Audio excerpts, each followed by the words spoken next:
Imagine spending your entire life being the rock, the responsible one, only to discover your family saw you as nothing more than a convenient ATM, a doormat they could wipe their feet on before handing everything.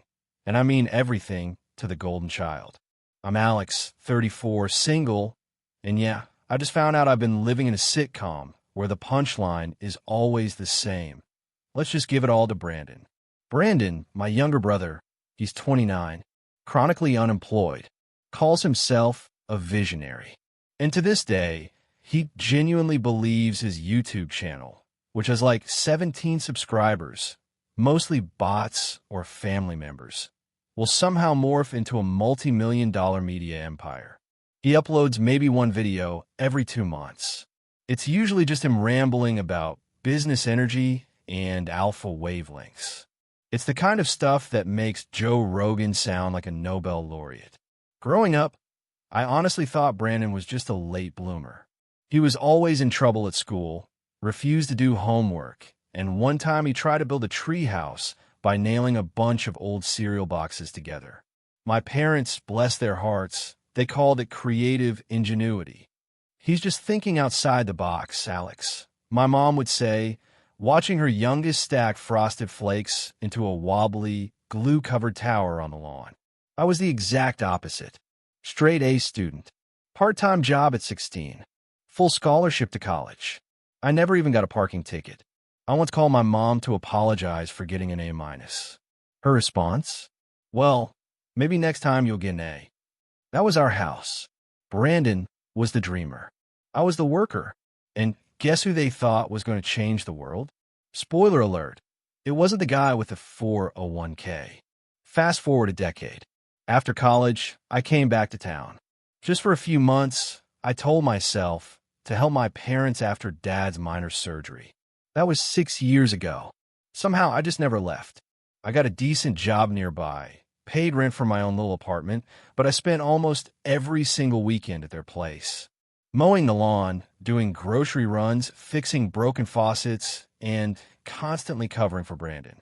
He was supposed to help, but he always had these business meetings.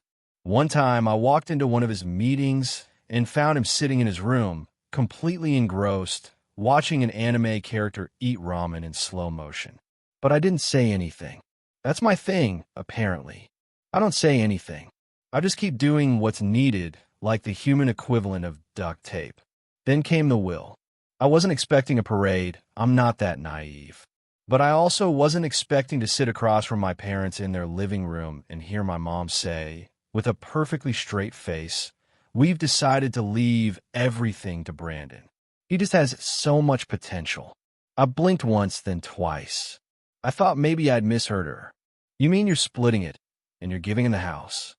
I asked, my voice doing that weird, calm thing it does when I'm too stunned to be angry.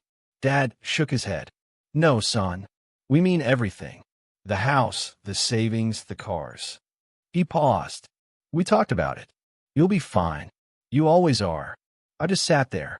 My parents, who I've supported emotionally, physically, and yes, even financially, because their mortgage ballooned after they refinanced to help Brandon buy crypto while it's hot, had just told me that because I'm fine, I don't need anything. Let that sink in for a second. I've been paying part of their mortgage for years, because Brandon kept bouncing checks and my parents couldn't cover everything on their fixed income. And now they were giving it all to him because he might be successful someday. He's got that spark. Mom said he just needs a right push. I honestly don't know what kind of spark she meant. The only spark Brandon ever had was the time he tried to make a DIY flamethrower out of a hairspray can and a lighter. Yes, really. And no, I didn't stop him. Some lessons are best learned with minor burns. I didn't argue. I didn't yell. I didn't say a single word. I just stood up, walked out of that house, and didn't look back for weeks. But here's the kicker. It never canceled my automatic payments. Every month, like clockwork, $700 still slid out of my account, quietly paying into their mortgage. Like a loyal little worker bee, still doing his job. At first, I didn't even notice. I had other things on my mind. I moved into a new place across town, cut off most contact, and decided I was finally going to start living for myself. I got a dog, a mutt named Larry, who thinks the vacuum is his mortal enemy and sleeps like he pays rent. I finally signed up for pottery classes, something I'd always wanted to try, but never had the time for because I was too busy being the family handyman slash banker slash therapist. Then one day I was checking my bank account for something else and I saw it. The charge, the mortgage payment, still going through, still helping support the family that had just disinherited me for being too competent. I stared at that transaction for a good minute. Then I laughed out loud, right there, in the middle of a grocery store parking lot. Because of course they hadn't canceled it. Of course, they assumed I'd just keep paying, even after telling me literally that my value was in how not needy I was. It was like they thought I was some kind of personal finance Roomba. You push a button, it keeps working, and every so often you just empty the little dustbin of expectations. That was the moment the anger finally set in. Not hot, loud anger. No, this was cold, calculated. I didn't want to yell or demand or make a scene. I wanted to watch. So I canceled the auto payment quietly. No warning, no text, no phone call, just a silent, satisfying click. The kind of click you imagine hearing at the end of a movie scene when the villain realizes they've lost. And then I waited.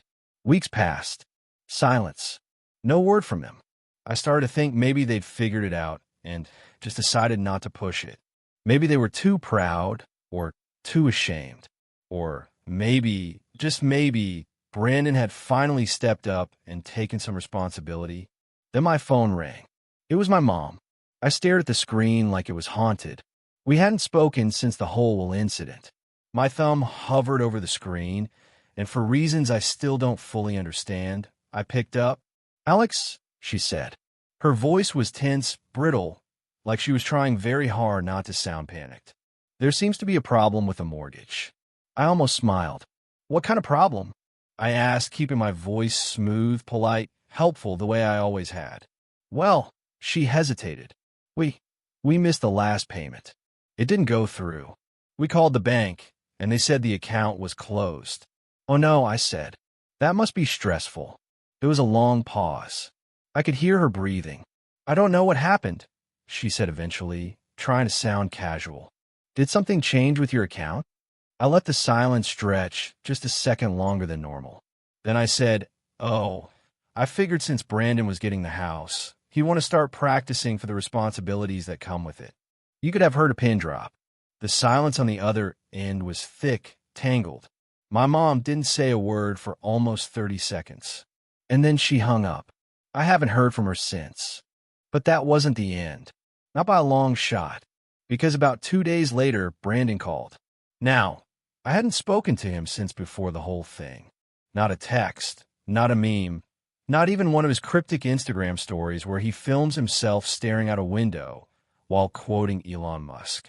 Honestly, I didn't even know I still had his number saved. I stared at the screen, considered letting it go to voicemail.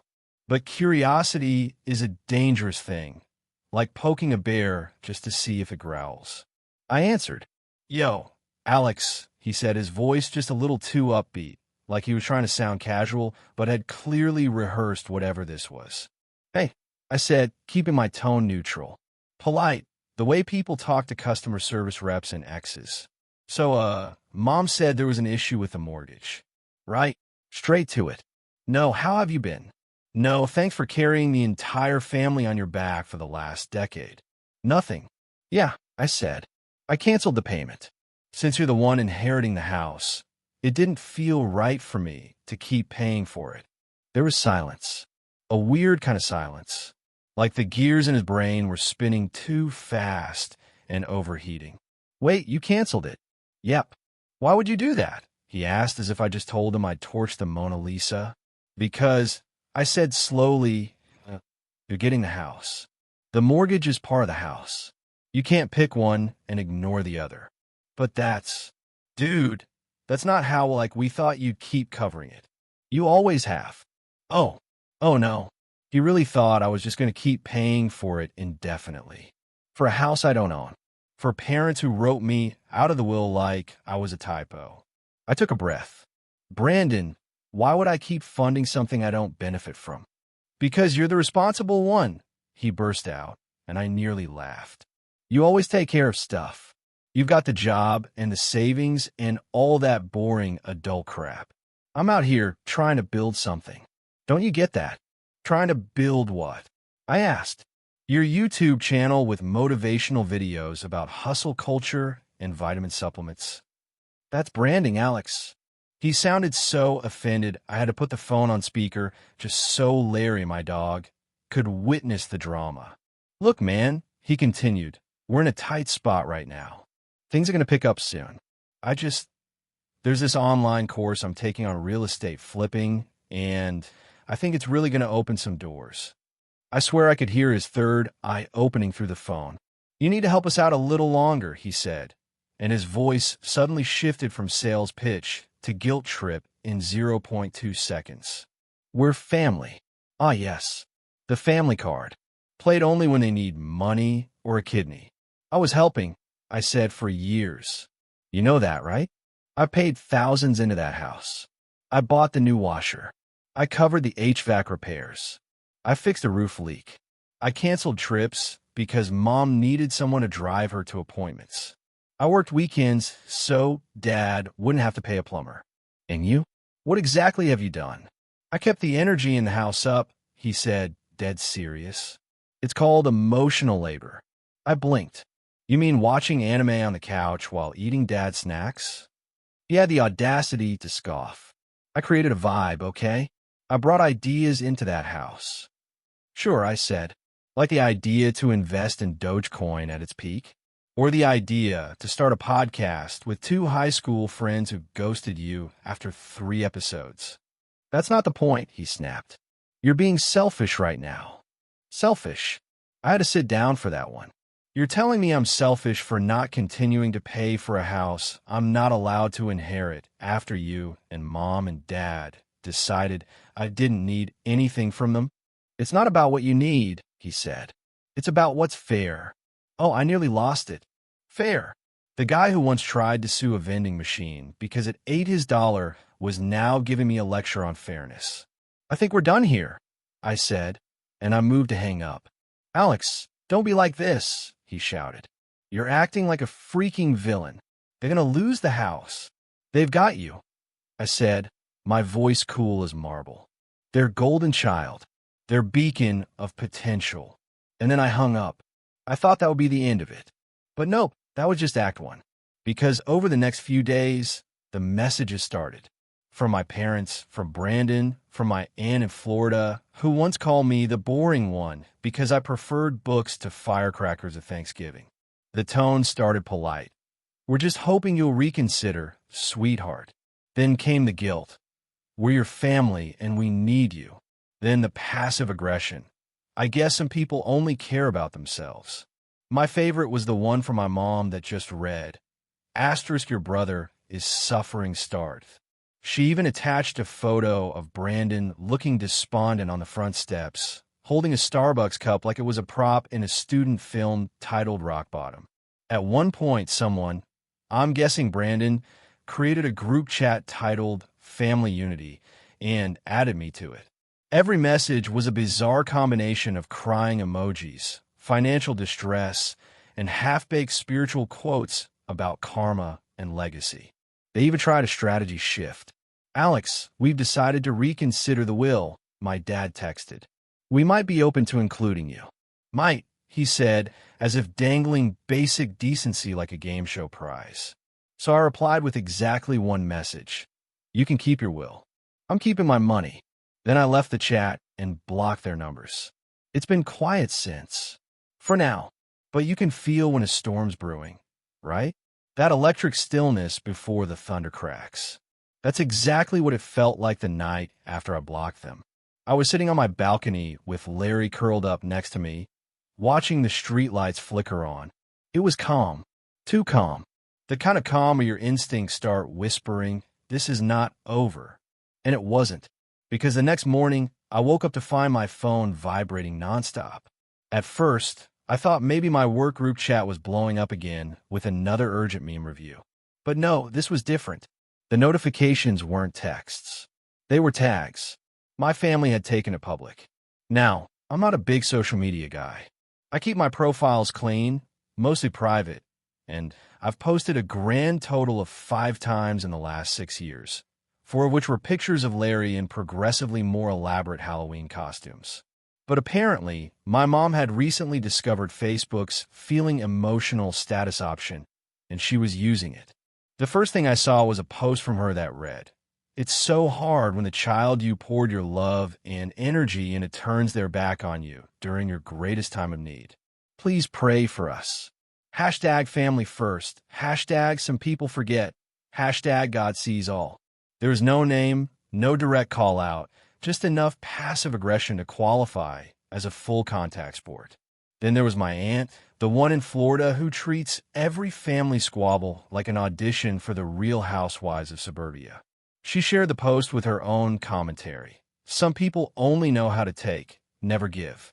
Glad I raised my kids better." The comment section? A war zone. Family, friends, church ladies, people I hadn't seen since middle school, all chiming in with things like, "Stay strong, Deborah." God gives his toughest battles to his strongest warriors. I can't believe how ungrateful some kids are these days. Makes me sick. And then my personal favorite. The older son is always the cold one. I saw it in Cain and Abel. Yep. Someone compared me to Cain because I refused to keep paying for a house I wasn't allowed to inherit. Now, I could have ignored it, logged off, taken the high road. But have you been on a high road lately? It's lonely and boring and smells like smugness. So instead, I posted a picture of Larry sitting next to a stack of actual bills, rent, utilities, groceries, with a caption, "When your dog contributes more to household expenses than your brother does." No names, no tags, just vibes. That post got shared apparently a little too much, because 2 hours later, Brandon was at my front door. I was halfway through making coffee when Larry let out his signature stranger bark, the kind that says, "Someone's here," and I already don't like them. I opened the door, and there he was. Hoodie, sunglasses, holding an energy drink and a duffel bag that looked suspiciously empty. "Hey," he said, like we were about to dap each other up and head to brunch. I stared at him. "You lost. I need to crash here," he said, stepping forward like he was just going to walk past me into my house. I stepped in front of the door. "Crash? What?" "They're kicking me out," he said. "Mom and Dad. Can you believe that? After everything I've done for them." I blinked. "Everything? You mean what?" "That one time you tried to install a ceiling fan and drilled into a water pipe." He ignored that. "They're stressed. Money's tight. They said if I'm not contributing, I need to find somewhere else to go. And I figured you've got space." "Brandon," I said, gesturing to the 600-square-foot apartment behind me. "Larry and I share a couch. There's no space." He shrugged. "Then I'll take the floor." "Come on, man. I'm your brother." There was again. That word. Like it was a password to free housing and emotional labor. "You're telling me they kicked you out?" I said slowly. "After giving you the entire will?" He looked off to the side. "They just said they need to reevaluate some things. And now you're here expecting me to do what? Feed you? House you? Keep paying for their mortgage? And add you to my grocery bill, too?" He shrugged again, which I'm pretty sure is his emotional default setting. "I thought you'd understand. You always took care of stuff." I leaned in just a little. "Exactly. I always took care of stuff. And look where that got me." He didn't say anything. Just looked down at his shoes like maybe they held the answers. Then I asked, "Why don't you go to Aunt Linda's? She seems to think you're the second coming of Steve Jobs." He sighed. "Tried. She said no freeloaders." I nodded slowly. "Huh. Weird how that works." He shifted his weight from foot to foot. "So, you're really not going to help me?" I smiled. "No, but I've got nowhere to go," he said, that fake innocence creeping back into his voice. "You're just going to leave me out here?" I looked at him. Really looked at him. This was the same guy who once told me that jobs were just cages with vending machines. who borrowed my car to run errands and then disappeared for a weekend, who called me too uptight every time I said no to one of his pyramid schemes. "You'll figure it out," I said. Then I closed the door. Click. Solid. Satisfying. Like placing a final piece in a jigsaw puzzle that's just a picture of your own piece. I stood there for a moment, breathing in the silence. Larry looked up at me from his spot on the rug, tail wagging like, "Did we win? Was that a battle? Do I get a treat now?" But then knock. Of course. I waited a beat, then another. Maybe he'd take the hint. Maybe he'd do what he's done his whole life. Get distracted by a shiny object or a TikTok conspiracy theory and wander off. Knock, knock, knock. I opened the door again. Brandon stood there holding up his hands like I was a flight attendant, and he was trying to explain why his bag didn't fit in the overhead compartment. Okay, he said. "Hear me out. I know that last conversation got a little intense, but I just need like one night. Just one. I swear I'll be gone by morning. I'll crash in the bathtub if I have to." Before I could say anything, Larry barreled around the corner like a furry missile. Let me pause and explain something about Larry. He's a medium-sized mutt, mostly harmless, but he has the bark of a Rottweiler, the enthusiasm of a caffeine-fueled toddler, and a very personal vendetta against anyone who raises their voice in his general vicinity. The moment he saw Brandon, he launched at him. "Larry!" "No," I started, but it was too late. He was already charging. Brandon let out a yelp that cracked in the middle, like a boy going through puberty in reverse. He tripped over his own shoes, dropped his empty duffel bag, and took off down the hallway like he was being chased by a pack of wolves, and all of them owed him money. Larry didn't bite. He never does. He just chased him for fun, barking like he was auditioning for a dog food commercial called Justice. I watched from the doorway as Brandon disappeared down the stairwell, arms flailing, yelling something about how I trained my dog to hate him. I looked down at Larry, who trotted back proudly, tongue lolling, tail wagging like, "I did good, right?" "You did amazing," I told him, scratching behind his ears. "You deserve all the treats." I closed the door again. This time it stayed closed. It's been 4 months. I blocked them all. Mom, Dad, Brandon, Aunt Linda, even the family friend who once called to check in, but then casually asked if I consider helping with just one little payment to get them back on their feet. Like I was some sort of walking GoFundMe with a guilt complex. I changed my number, deleted old contacts, tightened up my privacy settings. The works. They tried a few more times. Emails, messages from burner Facebook accounts, one very dramatic handwritten letter from my mom that included a Bible verse and a photo of Brandon looking sad next to a pile of unpaid bills. I didn't reply. Eventually, the noise faded. And a quiet? It's been beautiful. I spend weekends hiking now. I started dating someone. Larry has a new favorite toy, a stuffed squirrel he carries everywhere like it's his child. My apartment is messy in the cozy way, not the stress-induced chaos it used to be when I was splitting my energy between my life and the endless pit of family dysfunction. I've learned something important. Being the responsible one doesn't mean being the doormat. It means you get to build a life that isn't constantly on fire because someone else brought matches and had no plan. So yeah, they gave everything to Brandon because he had more potential. Let him live up to it. I'm done. And you know what? I've never slept better.